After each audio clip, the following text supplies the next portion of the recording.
দিতে পারবে, তারা নিজেরা লিখতে পারবে।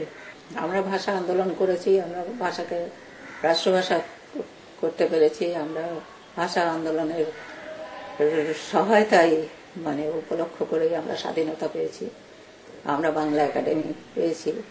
বাংলাদেশের পৃথিবীর বিভিন্ন দেশে বাংলাদেশের এই যে অপূর্ব আত্মত্যাগ এবং ছাত্র সমাজের এই যে ভূমিকা, সেটা শুনে সারা পৃথিবীর মানুষ প্রশংসা করেছে। আমরা গর্বিত। এবং সর্বশেষ আমরা যে আন্তর্জাতিক 21শে ফেব্রুয়ারিকে মাতৃভাষা দিবস সারা পৃথিবীর জন্য, এটা অত্যন্ত গর্বের কথা। এর চেয়ে বড় পাওনা আর হয় না, যার মূলে রয়েছি আমরা। তো এটা একটা বড় কথা। কিন্তু আরো গভীরভাবে চিন্তা করে দেখলে হয়, এখনো সর্বস্তরে মাতৃভাষা চালু হয় না, এবং মাতৃভাষার যত উন্নত হওয়া দরকার সেটা হচ্ছে না। নানা কারণে দেশের উন্নতি ব্যাহত হচ্ছে, এবং দেশের উন্নতি ব্যাহত হওয়ার কারণ উন্নত শিক্ষা পাচ্ছে না। আর উন্নত শিক্ষার মধ্যে মাতৃভাষার শিক্ষা একটা মূল স্তম্ভ, সেটাও ব্যাহত হচ্ছে। এই সমস্ত কিছুর ফলে হয়েছে, রাজনীতি হয়ে গেছে নষ্ট, অর্থনীতি হয়ে গেছে অবসাগ্রস্ত, মানুষ হয়েছে ভ্রান্ত। এখন বলতে হয় যে দুর্নীতিকে বলতে হয় রাজ দুর্নীতি। রাজহাঁস হলো বড় হাঁস, বড় দুর্নীতি হলো রাজ দুর্নীতি। তার মধ্যে অন্য অর্থ লুকানো আছে। কিন্তু তাহলে এইভাবে আমরা এগিয়ে গিয়েও পিছিয়ে গেছি, যেন বালুর মধ্যে আমাদের পা ডুবে গেছে। আমরা মুখে বলছি অনেক বড় বড় কথা, কিন্তু অন্তরে সেটা খুঁজে পাচ্ছি না। এবং সর্বস্তরেই একটা দুঃখজনক কালো ছায়া ঘুরে বেড়াচ্ছে। এইটি যত তাড়াতাড়ি অপসারিত করা যায়। ভবিষ্যতের বাংলাদেশ সম্পর্কে আশা অনেক আছে।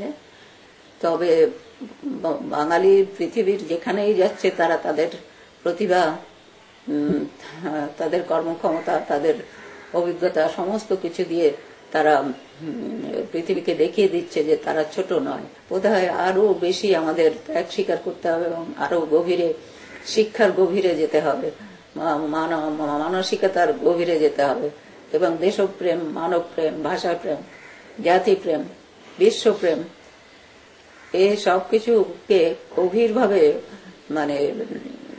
হৃদয়ে স্থাপন করতে হবে। এবং তার জন্য সুশিক্ষাই একমাত্র প্রয়োজন। আর এই যে দলে দলে সমস্ত মানুষ বিদেশে চলে যাচ্ছেন, দেশটা তো এতিম হয়ে যাচ্ছে। তারা যদি মাঝে মাঝে আসেন, অথবা 2-4 বছরের জন্য আসেন, এবং এখানকার শুনি যে বিদেশিরা অনেক কিছু করছেন, টাকা দিচ্ছেন, ভোট দিবেন, ইত্যাদি ইত্যাদি, কিন্তু তাতেই কি হবে? তাতে তো হবে না। এইভাবে চলে যাওয়া এবং দেশকে বঞ্চিত করা, এই দেশের তো মানুষ, সেটা একটা বড় দুঃখ। এখানে যারা আছে তাদের যেটুকু সামর্থ্য তাই তারা করছে। তাছাড়া তারা দুর্নীতির ভাইরাস তাদের মধ্যে ঢুকে গেছে। স্কুল কলেজে লেখাপড়া হয় না, জীবনের সর্বস্তরে আবর্জনা। এই আবর্জনাকে অপসারিত করার মতো মনোবল, শক্তি, সামর্থ্য প্রয়োজন। তার জন্য শুধু এই দেশের মানুষ চেষ্টা করলে হবে না, সারা পৃথিবীতে যত বাঙালি আছে তাদের কাছে আমি আপিল করব, তারা যেন চিন্তা ভাবনা করেন, এবং তারা যেন সাহায্যের হাত বাড়ান। শুধু টাকা না, মননশীলতা এবং মনকে পরিবর্তন করার জন্য যা দরকার সেইটাই যেন তারা করেন। বড়দের জন্য আমার একটা কবিতার বই, দুর্ভাবনা সিঁড়িতে, সেখান থেকে একটা কবিতা পড়ে শোনাচ্ছি।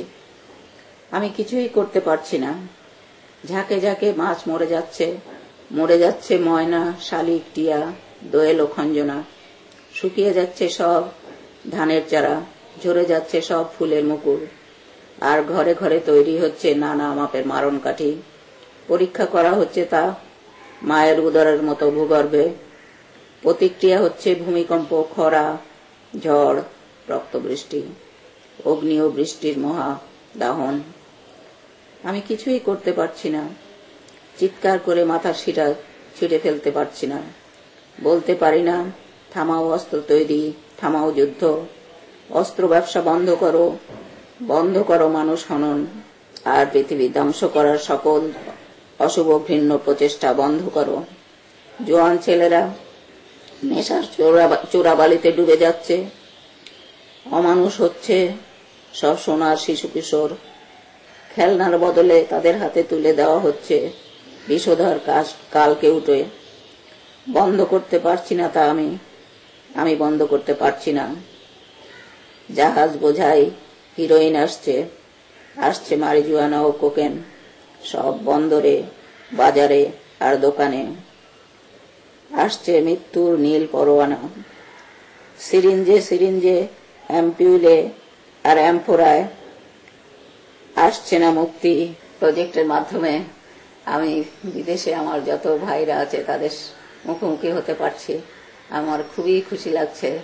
আমি তাদের সবার মঙ্গল কামনা করি এবং তারা যেন সেই তৈরি হয়ে প্রস্তুত হয়ে দেশে এসে দেশের মঙ্গল কামনা করেন।